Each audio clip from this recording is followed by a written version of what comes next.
Apabila ada perselisihan di antara beberapa orang, lalu mereka pergi ke pengadilan, dan mereka diadili dengan dinyatakannya siapa yang benar dan siapa yang salah.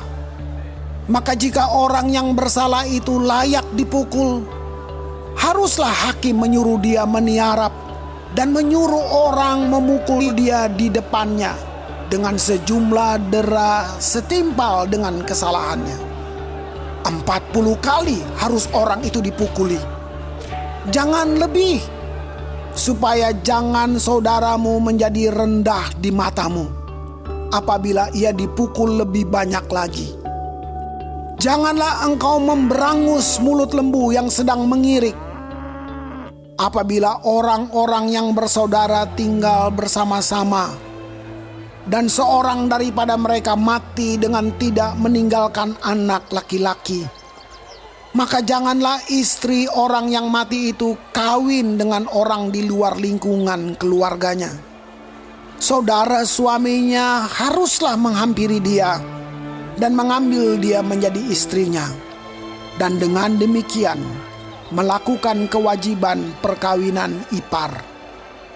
Maka anak sulung yang nanti dilahirkan perempuan itu haruslah dianggap sebagai anak saudara yang sudah mati itu, supaya nama itu jangan terhapus dari antara orang Israel.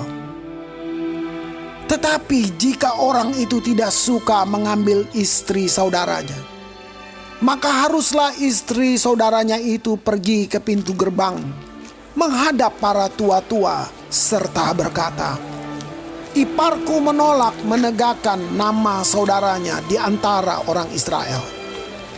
Ia tidak mau melakukan kewajiban perkawinan ipar dengan aku." Kemudian para tua-tua kotanya haruslah memanggil orang itu dan berbicara dengan dia.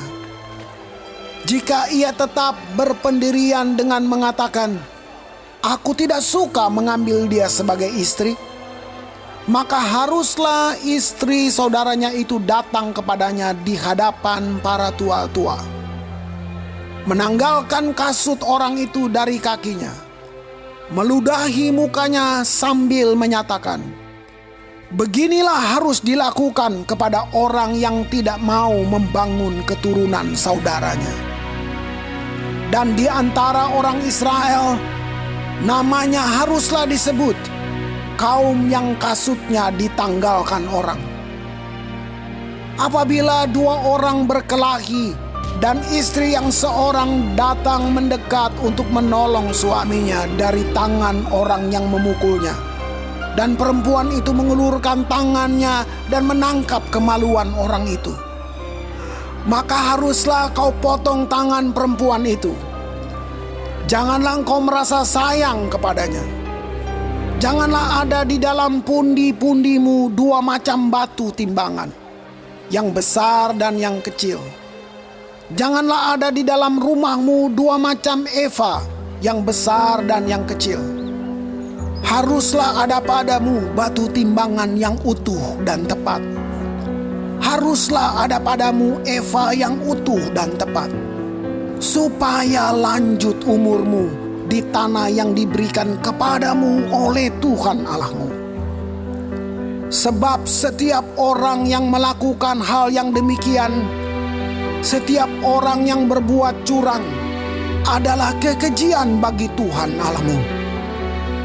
Ingatlah apa yang dilakukan orang Amalek kepadamu pada waktu perjalananmu keluar dari Mesir, bahwa engkau didatangi mereka di jalan, dan semua orang lemah pada barisan belakangmu dihantam mereka, sedang engkau lelah dan lesu.